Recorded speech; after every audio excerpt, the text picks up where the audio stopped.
I have a little brother, and his name is Osceola, and he was in and out of the prison system. And, it was really painful for our family. And, we got used to him not being there. We talk about our brothers and sisters being institutionalized, but our families get institutionalized too.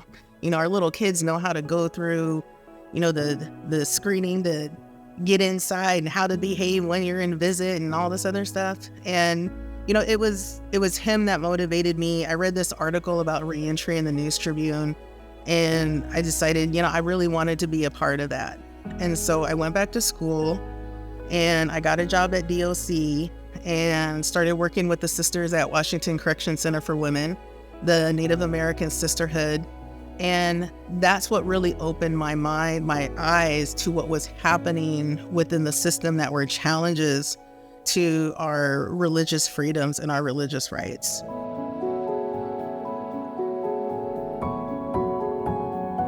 I founded Native American Reentry Services in 2013, kind of in response to a lack of communication that I felt wasn't happening between the local prisons across the state and the tribal communities that the prisons were located on. Originally started as myself and a small number of board members trying to utilize our experience in DOC, our knowledge of policy, of the practices, of the programming, what was available to our Native brothers and sisters, and trying to use that to help strengthen relationships between the tribes and the prisons. Our organization is called Native American Reentry Services, but our programs, one of our programs is inside DOC, one is outside DOC.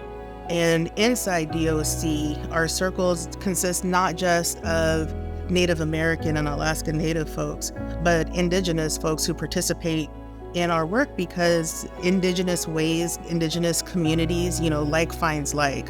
And the similarities in our roles in our families, all of those things bring us together in this state. We're focusing on how to become better people. And it's not just being sober, right? And so that's really our focus, and that's where White Bison comes in, because they add that cultural component, and it really helps make everything make sense. From eating better to praying in the morning to, treating people to how you want to be treated, analyzing your day at the end of the day, saying your prayers in the morning of what you intend to do that day.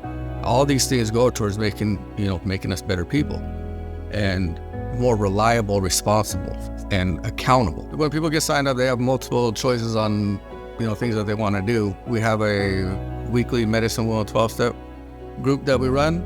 People can attend in person or online. People at work release and stuff, they're not able to get and go places like you and I are. So having available online is extremely important. It makes it a lot easier for people. We got a talking circle that we run on Monday. It's a reentry talking circle. So anybody that is interested that is struggling or just wants to get something off their chest, doesn't necessarily have to specifically do with reentry, but it's a space there for people struggling with reentry, or they just want somebody else to talk to about whatever they're going through, because there's usually somebody else in the room that's been in the same situation. And then we also have we got a sweat lodge that we run about twice a month, every other Sunday. And we get a lot of brothers and sisters that have been incarcerated. And it's nice because it's ran very similar to how it's run in prison, right? So when people come, if it's their first time, they're already feeling familiar because they know the processes, they know what's happening. It's not anything new to them. And also it gives people a chance to meet up with people that they might have been locked up with that haven't seen for a while. It's good to see people doing good. It's a wonderful learning experience for the kids as well too. Like when I brought my kids, we had a sister there that was, she was showing my kids and a couple other kids how to do prayer ties. And, we had the drum out there, so the kids got an opportunity to sit at the drum for a little bit, play on it, and yeah, it's good. It was really good. Another thing that I'm getting ready to get going is the Mending Broken Hearts curriculum, which is extremely important when it comes to dealing with any type of loss and trauma. I went through it, and what I got out of it, I learned how to deal with stuff in a healthy manner. And kind of understood like why I felt certain ways towards certain relationships. And, these are all internal things that I've had to deal with, but that speaks to our program, because we're not here to just, get you a job, get you some clothes, that sort of thing. No, it's way deeper than that. It's yes, that is part of it, but those are the basics. With the drugs and the violence and all of these brothers and sisters who have been impacted by this, these same brothers and sisters, they want to come home. They want to come home and help fix some of the things that they were a part of in the community. And that's a part of what we do. That's a part of Heal for Reentry, giving people a space to be able to do that and bring some healing. Because that's one thing that people ask for as part of a resource and a support. Help me to give back. And that's an important part of reentry that we need to provide to our relatives too. I just would like to read our mission statement word for word, because a lot of the language in our mission statement was given by a brother by the name of Wesley Roach when we were putting our vision statement, our mission statement together. And it's Native American Reentry Services mission is to address barriers faced by Native people who find themselves struggling in transition from a life of incarceration to one of healthy and productive freedom.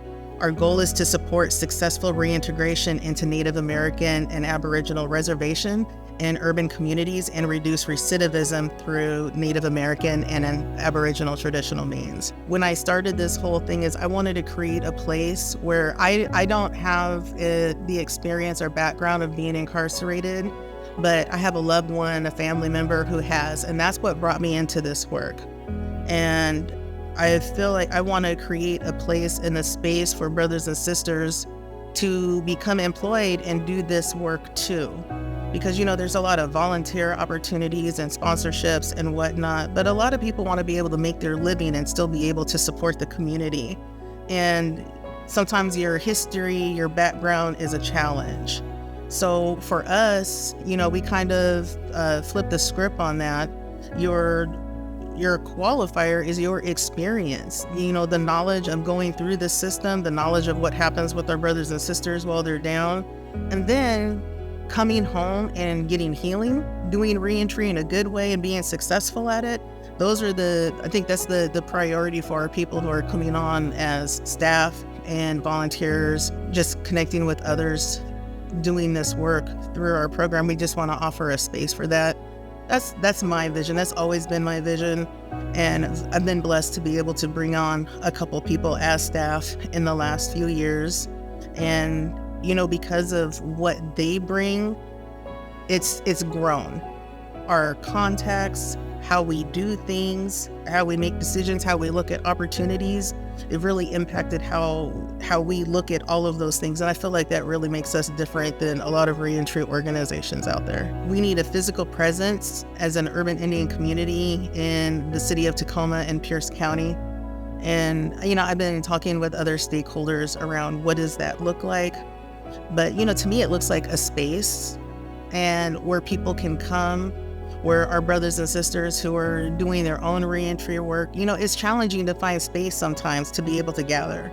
So for us to be able to offer a place where people could do that and do programming and meet and bring their kids and have activities, we can have ceremony, big enough space where we could have a powwow.